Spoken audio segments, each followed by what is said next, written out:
안녕하세요. 예, 이번에 우리 2019년도 2018년도 시행된 변호사 시험 문제하고 모의고사 3회분 문제, 요 사례 문제하고 선택형, 요걸 이제 최근에 막 해설한 부분을 한 권으로 묶은 책이죠. 사례 문제는 가능하면 실제 답안의 분량을 비슷하게 조절하려고 했지만은 조절이 좀 힘이 들어서 약간 아마 실제 답안보다는 한 130 내지 40% 정도의 분량으로 답안이 작성됐습니다. 그다음 2부에서는 이제 선택형 변호사 시험 7회 변호사 시험하고 원래 실시된 3회분 모의고사 시험 요 선택형을 전체를 섞어서 진도별로 배열한 것, OX로 배열한 겁니다. 요게 이제 2부에 있고 3부는 실제 문제에서는 X로 출제되기도 하고 O로 출제되기도 하는데 X로 출제된 지문은 전부 다 옳은 지문으로 바꾸어서 정지문으로 해갖고 이제 별도로 정리해서 3부의 부록으로 묶었습니다. 그래서 아마 요 문제만 이 책에 나와 있는 사례 문제하고 선택형 문제는 어쨌든 올해 실시된 변호사 시험과 변호사 시험 대비 법조인 모의고사 문제에 출제된 선택 사례 지문하고 그 쟁점들을 다 포함하고 있습니다. 그래서 아마 요건 마지막으로 시험에 들어가기 전에 반드시 한번 정리하고 반드시 기억한 상태에서 시험에 들어가는 것이 최소한도 수험생으로서의 어떤 기본적인 예의가 아닌가. 그리고 이런 기본 예의를 갖추게 되면 아마 실제 시험에서도 상당 부분 고득점이 가능할 수 있습니다. 그런 전제에서 오늘 하루 동안에 이 책으로 한번 정리하도록 하겠습니다. 그리고 실제 문제 해설에 들어가기 전에 우리가 먼저 간단하게 하나 형사 사례 문제 답안 구성 방법 이에 대해서 간단하게 한번 말씀드리고 들어가도록 하겠습니다. 물론 이제 사례 문제도 7법이 다 출제되지만은 가장 중요한 것이 기본 3법이지요.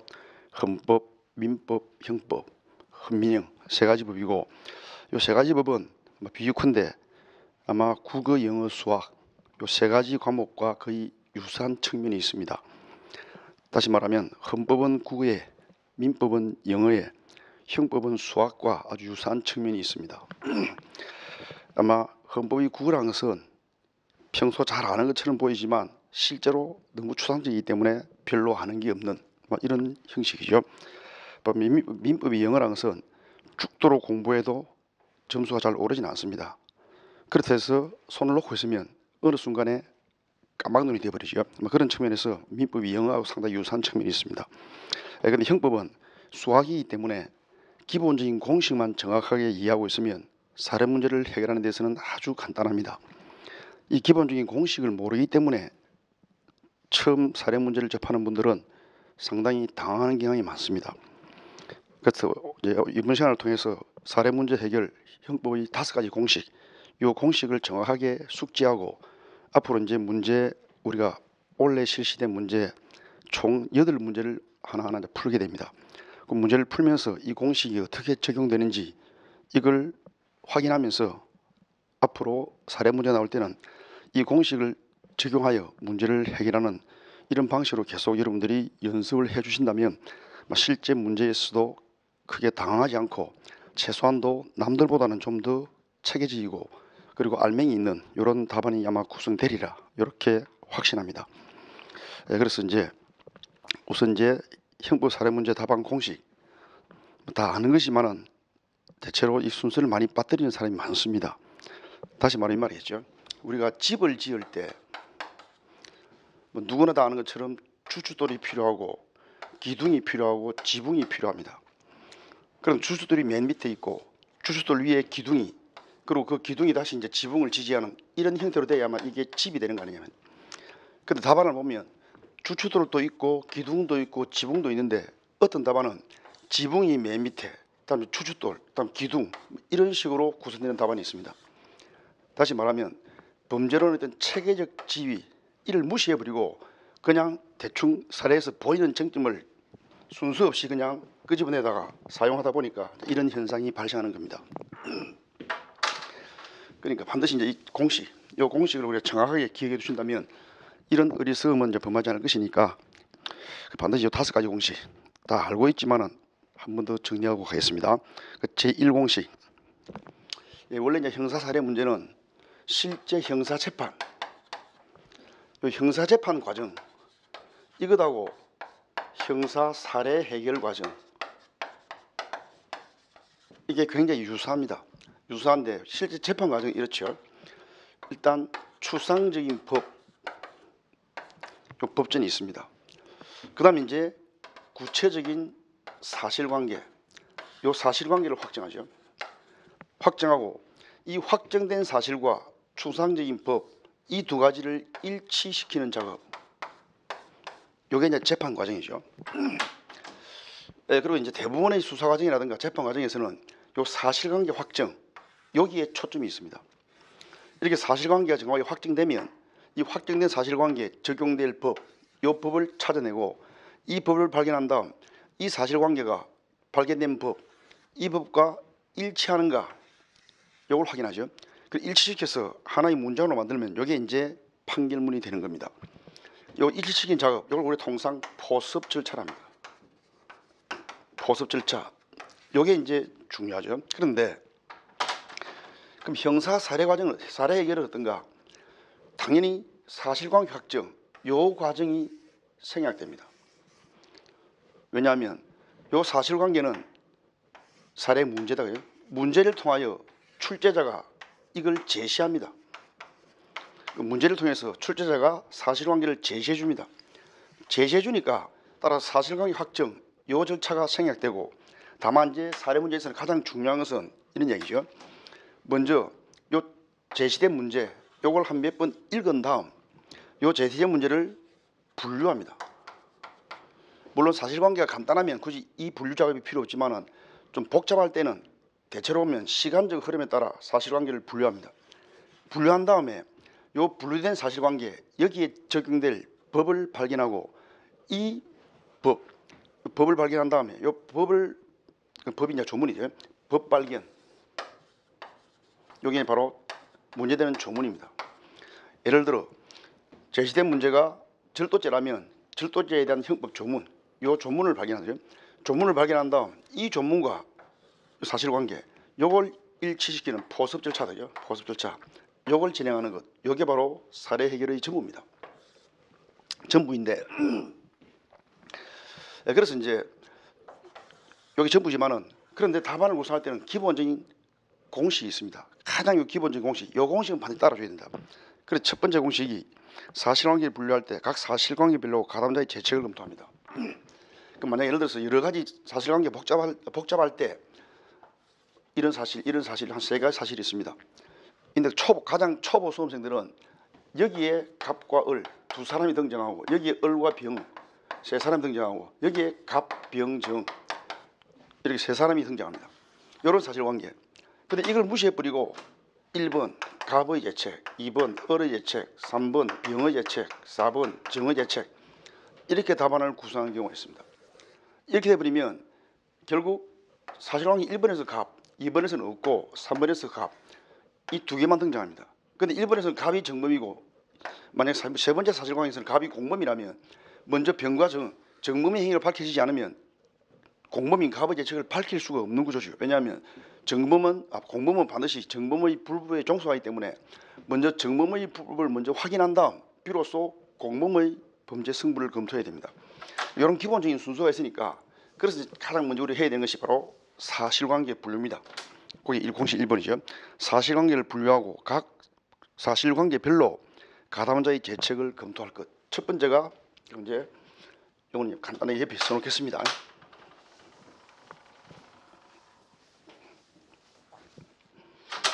첫 번째가 사실관계 분류. 다음 두 번째 공식이 이제 반드시 정범의 가벌성을 먼저 심수하고 나중에 공범의 가벌성을 심사하는. 왜냐하면 공범은 정범의 불법에 종속하니까 이게 공식 2번입니다. 반드시 정범의 가벌성을 심사한 뒤에 나중에 공범의 가벌성 심사하는 요 순서로 반드시 기술해야 되죠. 그 다음 세 번째, 정범이든 공범이든 똑같습니다만은 가장 기본이 범죄 체계적인 순서에 따라 구순요구 해당성, 위법성, 마지막으로 책임, 요 순서죠. 반드시 구순요구에 해당한 요소를 다 검토한 뒤에 유효 요소를 심사하고 마지막에 책임, 조각 여부, 항상 이 범죄론의 체계적 순서에 따라서 가벌성을 심사해야 됩니다. 따라서 이 체계를 뒤섞어 버리면 결과적으로 체계적인 답안이 될 수가 없습니다. 공식 3, 반드시 이제 해당성, 위법성, 책임 이 순서로 가벌성을 심사할 것. 그다음 공식 4. 그다음 가벌성을 심사하면 특히 이제 구순요건 요소죠. 요 가벌성 이걸 심사함에 있어서는 반드시 객관적 요소 이걸 먼저 심사한 뒤에 나중에 주관적 요소 이걸 심사합니다. 이렇습니다. 그럼 쉽게 말하면 인관계가 문제되고 고의가 문제되고 착오가 문제되고 또는 행위 여부가 문제되고 이럴 때는 당연히 행위를 맨 먼저 다음에 인관계 있는가 그 다음에 이제 고의를 확인하고 다음에 착오를 심사해야 됩니다. 그런데 어떤 답안을 보면 먼저 고의부터 맨 먼저 쓰고 두 번째 인관계 쓰고 세 번째 행위 쓰고 네 번째 착오 쓰고 이렇게 해버리면 물론 써야 될 쟁점은 다 포함되어 있습니다. 다 포함되어 있지만 아까 말씀드린 것처럼 이게 체계적인 순서가 뒤죽박죽이죠. 다시 말하면 지붕이 맨 밑에 깔리고 주춧돌이 하늘 위에 치솟아 있는 이런 구조의 집이 됩니다. 이런 집에서는 우리가 살 수가 없습니다. 그 말은 뭔가 하면 이런 답안은 체계적인 답안이 아니기 때문에 결국 채점위원에게 좋은 인식을 주지를 못합니다. 반드시 이제 객관적인 것을 먼저 심사, 다음 중간 요소를 마지막으로 심사하는 것. 그러나 이것은 어디까지는 기수일 때이고 단 미수죠. 미수범의 성부가 문제될 때 이럴 때는 거꾸로 주관적인 것 먼저 살피고 나중에 객관적인 것 이걸 살핍니다. 그러니까 주관적인 것으로 고의라든가 목적이라든가 불법 영도의사 이걸 심사한 다음 객관적 요소로서 실행의 착수가 있는지 범죄가 완성되느냐 미완성이냐 범죄 미완성 그 범죄 미완성 이유가 뭐 때문이냐 해서 중지미수 불능미수 장애미수 이런 식으로 이제 가벌성을 심사해가는 것. 그래서 이와 같이 첫 번째 사실관계 분류할 것, 두 번째 정범을 먼저 뒤에 공범, 세 번째 해당성 위법성 책임 범죄론의 체계적 순수에 따라 가벌성을 심사하면서 어떤 그 내부에서도 객관적인 건 먼저 주관에서 뒤에 다만 미수가 문제될 때는 거꾸로 주관 요소를 먼저 심사하고 객관 요소를 뒤에 심사합니다. 이런 기본적인 가벌성 심사의 기본 순서 이걸 반드시 우리가 여기에 이제 형법의 사례 문제 해결에서 기본적인 공식입니다. 사실 이 공식은 다 알고 있는 것이니까 사실 외울 필요도 없지만은 그러나 실제 문제 해결에서는 자꾸 이걸 잊어버리고 이 순서에 따르지 않는 경우가 많습니다. 반드시 이번 시간을 통해서 이런 공식은 반드시 우리가 외워둘 것을 권합니다. 그런 다음에 이번에 보면 이제 형사사례문제 답안 구성 가장 먼저 하는 것이 이제 사실관계가 분류되면 요 분류된 사실관계 여기에 적용될 법이죠. 적용될 법, 요 법 즉 조문입니다. 해당 조문 요걸 발견합니다. 발견.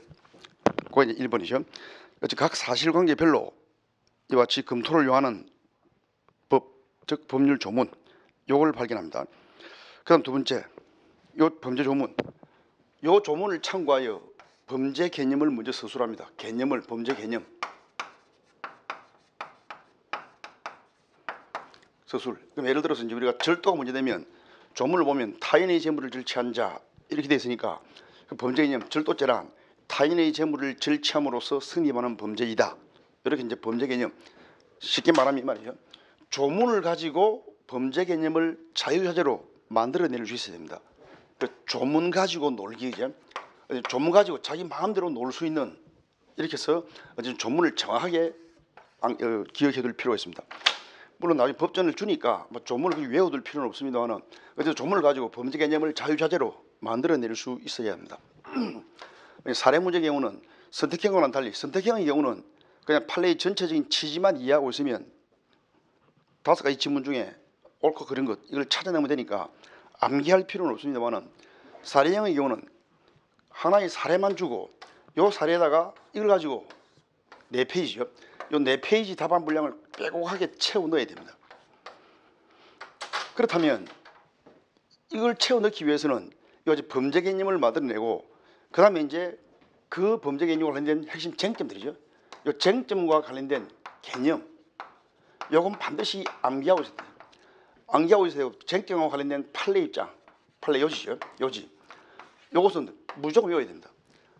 이것은 이해하면 되겠지. 물론 이해하면 되겠지만은 이해한다여 답안지가 수험 시간에 그 제한된 시간에 바로 머리에 튀어나오지 않습니다. 그렇다면 반드시 암기를 계속 반복하여 자동적으로 탁 나오면 바로 쓸 수 있도록 기본 개념과 이와 관련된 판례 요지 요건 반드시 암기해둬야 된다. 요것만 암기해두면 답안지를 채우는 데는 전혀 문제가 없습니다. 다시 말하면 쟁점을 다 찾아내도 쟁점의 법적 개념을 전혀 암기하고 있지 못하면 백지 상태를 채워 넣을 수가 없다 이 말이에요. 또 판례 입장, 단순히 판례가 인정한다 부정한다 그것만 갖고는 답안지를 채울 수가 없습니다. 인정하면 무엇 때문에 무엇을 근거로 인정하고 부정하면 무엇을 근거로 부정하는지 거기까지 다 정확하게 우리가 기술해 줘야 되는 거죠. 저희도 사례 문제는 백지 4페이지를 자기 머릿속에서 사례를 가지고 이와 같이 사실관계를 분류한 다음 거기에 정리될 법을 발견하여 조문을 참조하여 범죄 개념을 만들어내고 그게 첫 번째. 이분이 두 분이죠. 범죄 개념 기술하고 세 번째. 요 범죄. 이 범죄 성부, 성립 여부죠. 성립 여부를 좌우할 핵심 쟁점. 요 핵심 쟁점을 추출합니다. 추출. 만약 절도죄라면 절도죄 성립에 필요한 모든 요소가 주어진 사례에서 다 필요한 게 아니다 말이죠. 그 중에서도 예를 들어서 타인의 재물을 절취한 자, 이게 절도인데 절취인가 아닌가 요것만이 문제될 수 있고 과연 이게 타인의 재물인가 재물성 이것만이 문제될 수도 있고 또는 고의는 크게 문제가 되지만 불법 영도의사죠. 그래서 불법 영도의사 이게 사례에서 핵심 쟁점일 수 있습니다. 그리고 이와 같이 범죄 개념을 좀 적용될 법을 발견한 다음 그 범죄 개념을 서술한 뒤에 그 범죄 성부를 좌우할 핵심 쟁점 이걸 일단 추출합니다. 그게 이제 3번 핵심 쟁점을 추출할 것. 그리고는 요 핵심 쟁점이죠. 요 쟁점에 대한 법적 개념. 요 법적 개념을 서술한다. 그게 동간 1번이죠. 법적 개념을 서술한다. 그리고 방금 봤던 것처럼 개념을 서술하니까 반드시 개념은 외워둬야 되고 나아가 법적 개념에 대한 판례가 있으면 당연히 판례를 언급해야 됩니다. 판례가 있음에도 판례를 언급하지 않으면 이 친구가 판례를 모르는구나 이런 인식을 줍니다. 반드시 판례를 언급하고 그래서 여기서 하나 유의해야 되는 것은 없는 판례를 스스로 만들어내지 마라. 그래서 판례를 만들어내는 것 이건 절대 금물입니다. 판례가 없음에도 판례가 A3다 B3다 이렇게 함부로 쓰게 되면 오히려 감점의 요인이 될 수 있습니다. 그 판례를 정확하게 대부분 가능하면 많은 판례를 안겨두고 그 관련된 법적 개념과 관련된 판례가 어느 입장인가 있을 때는 반드시 판례 요지를 언급해 주는 것 이걸 우리가 잊어서는 아닐 것 같습니다. 그 다음에 2번 그 3번이 2죠. 사례 문제에서 주어진 표현 등 이렇게 해서 이제 법적 개념을 찾아낸 다음 요 사실관계죠. 요 사실관계와 이제 법적 개념하고 이걸 일치시키는 포섭 절차죠. 요 포섭 절차 이걸 행합니다. 그리고 포섭 절차를 행함에 있어서는 이번에서 보는 것처럼 사안을 포섭시킬 때는 가능하면 문제에서 주어진 용어나 표현들 가능하면 이걸 사용합니다. 이걸 사용하여 포섭시키는 습관 이걸 반드시 길러줄 필요가 있습니다. 그게 이제 이번에 첫 번째죠. 어쨌든 주어진 표현들을 사용하여 사안을 포섭하는데 포섭의 정도는 그냥 합리적인 의심이 없을 정도로 충분하고 지나치게 상시하게 하나하나 포섭시킬 필요가 없습니다. 쉽게 말하면 사례에서 갑이 A 집에 들어가 절취했다 이런 표현이 나올 때 A 집이 사람의 주거이고 들어가는 것이 침입이고 이거 일일이 하나하나 쓸 필요가 없는 거거든요. 그냥 갑이 절도 목적으로 A 집에 들어가면 그냥 주거 침입이다 이렇게 간단하게 쓰면 되는 거죠. 지나치게 상시하게 쓸 필요 없고 그냥 사안의 포섭에 의문이 없을 정도 이 정도로만 포섭을 시키면 되고 또 때로는 판단이 필요한 경우가 있습니다. 판단이 필요할 때는 예를 들어서 위법성이 조각된다 또는 인정된다 이런 데 판단이 필요할 때 어떤 쪽이든 판단을 내렸다면 반드시 그 근거를 제시해야 됩니다. 근거 제시 없이 그냥 유효하다 또는 유효성 조각된다 이렇게 판단해버리면 독단이고, 독단이기 때문에 설득이 약합니다. 그러니까 반드시 판단을 했을 때는 판단의 근거를 제시해주는 것, 요 버릇, 근거를 제시해주고, 또 판단에 대해서는 가능하면 판례가 있으면 판례 입장이죠. 요 판례 입장에서 판례 입장에 따른 결론, 이렇게 판단하는 것, 이게 가장 바람직합니다. 왜냐하면 물론 판례와 학설이 다양하고 또 통설과 판례가 일치하지 않는 경우도 많습니다. 많긴 하지만은 어차피 변호사 시험에 합격하면 변호사든 검사든 판사든 어차피 이제 법률 사무에 종사하게 되는데, 그 법률 사무를 처리하는 가장 기본적인 기준이 바로 판례입니다. 특히 대법원의 판례죠. 그럼 대법원의 판례가 있음에도 판례에 어긋나는 입장으로 사무를 처리했다, 어차피 파기될 수밖에 없는 것이고, 결국 대법원 판례를 변경시킬 자신이 없으면 어차피 판례에 따라서 일을 처리할 수밖에 없습니다. 그럼 가능하면 판례가 있으면 판례의 결론에 따라서 판단을 내리고, 그 판단의 근거를 판례를 근거해서 반드시 근거를 제시해주는 이런 버릇을 반드시 들여줄 필요가 있습니다. 그럼 맨 마지막에다가 이제 예를 들어 이 말이죠.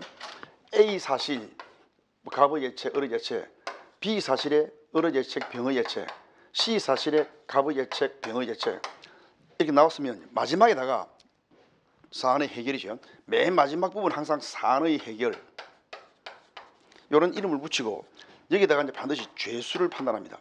예를 들어서 A 사실에 대해서 성립한 갑의 죄와 C 사실에 성립한 갑의 죄, 이 두 죄가 어떤 관계 있느냐, 실체적 결합인지 상상 결합인지 법적 결합인지 이렇게 해서 반드시 마지막에는 사안의 해결, 그리고 사안의 해결에서는 반드시 죄수를 판단해 주는 것 잊지 말아야 될 것 같습니다.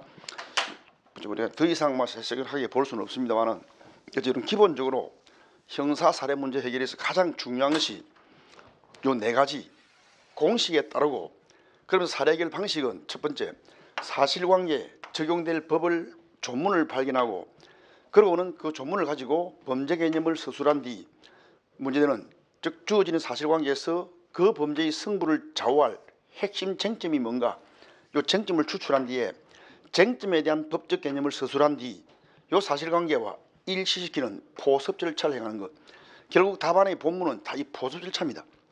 이 포섭 절차죠. 이 포섭 절차를 방금 봤던 것처럼 합리적인 의심이 없을 정도이면 충분하지, 지나치게 상세하게 하나하나 이렇게 포섭시킬 필요는 없다는 것.